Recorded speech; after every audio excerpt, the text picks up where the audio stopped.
I've heard you put down about everybody that's run for president lately. Who should we be looking at for the next election? Nobody that they offer you. See, you don't have a choice. You don't choose who runs, and you think that if you elect one or the other, that you're going to get a good choice. I'm telling you, it doesn't matter who you elect if the people didn't choose them. And the people never do. Not only that, but there's a misconception in this country. You think your vote counts. Your vote doesn't count. The president is elected by the Electoral College, not the popular vote. What are we going to do? Well, we've got to wake up, number one. The biggest goal, the biggest task that we have in front of us is to educate the millions of people that inhabit this country and the world. It's not just us that's in danger, it's the entire world. Right. The New World Order will be a totalitarian socialist government. Words of the past that have met up with the future. The sins of the initiator, the children wake up into the future to meet up down the line. A benevolent despotism is what those at the top call it. I don't even understand that. Most people don't. I don't even understand that. So what do you suggest we do? Well, Just sit back and... no, don't sit back. You need to... AK-47 and... No, you should have something on hand in case everything falls apart to protect yourself, your family, and your community. But what I'm advocating is that if enough of us wake up and really become responsible and understand really what's happening and how the system works and understand that this is not a democracy, it's a republic, and democracies never work, they always deteriorate into socialism, and then a dictator rises up and takes charge. And eventually, if democracy lasts that long, it destroys itself with immorality and licentiousness.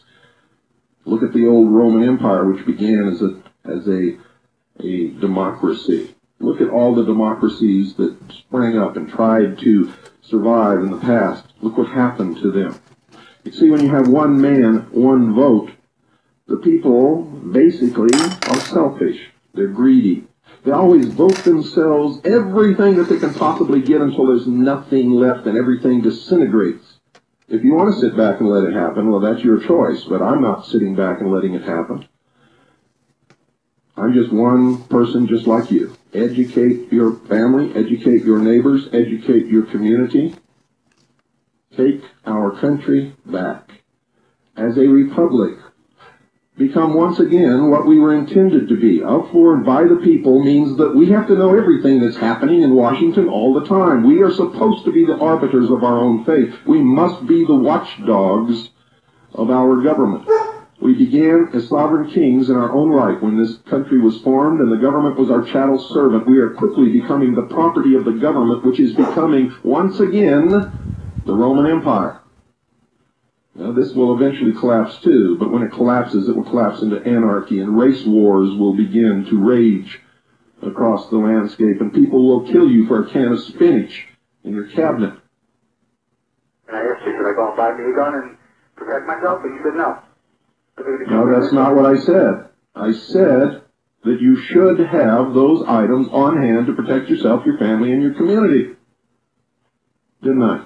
I should already have that stuff already bought. That's right. That's why our forefathers gave us the second article and amendment to the Constitution, was so that we could protect ourselves against a government should it become despotic and oppressive.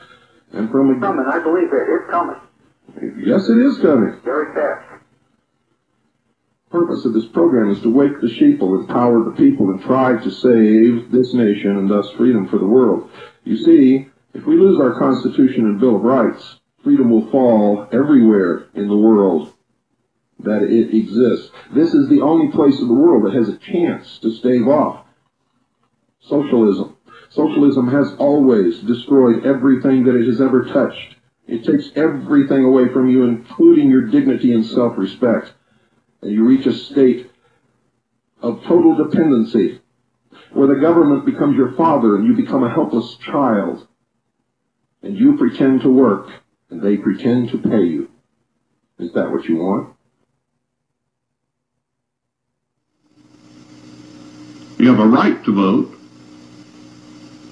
but you are not mandated to vote. You don't have to vote if you don't want to. And not voting is a way of protesting. And if you'll look at how many people in this country have stopped voting, it's got to be the biggest protest in the history of the nation. People are saying, we don't believe in the system anymore. We don't believe you're going to represent us. We don't believe our vote counts. We believe it's a waste of time, and so we're not going to do it. We believe that the outcome is going to be the same whether we go and vote or whether we stay home and don't vote. And you know, folks, they're absolutely right when they think that. Absolutely correct. Only difference between Gore and G.W. Bush is Gore would have taken us there a lot faster, and Bush is going to slow us down so his buddies in the oil business can make tons of money before world socialism takes over. And if you don't believe, if you think I'm full of it, you know, I've never been wrong about this stuff yet. If you think I'm full of it, just stick. Good evening, you're on the air. Hello, Bill. Hello. Yes, I'm Turn off your radio, please. been doing research and, following up on the Masonic aspect of the New World Order. And I agree with you when you say that this country is a Masonic republic, and I understand all of this. What I can understand is, if these people are so after world domination, why would they give us a chance after this great Masonic experiment? Why wouldn't they just have it locked down 100 years ago? Because it wasn't a chance. It was a sure thing. They, under our forefathers, if you read their writings, they knew more about human nature than any psychologist that lives on the face of the earth today. They knew we would give up our freedoms in exchange for our liberties and preserve the republic. They also gave us everything in the Constitution that we could use to destroy our own selves. They understood that human nature is such that if we can get something for nothing, and if we think it's for nothing, that's the way we're going to go. And that's exactly what has happened. So it was just sort of a hollow gesture, because they knew what the outcome would be. Well, no, it wasn't a hollow gesture. They had to establish this country in order to give the common man a taste of freedom for the first time in the history of the world. This had never happened before. It was the catalyst that toppled the kings and queens from their thrones in Europe. It took away the power that opposed them.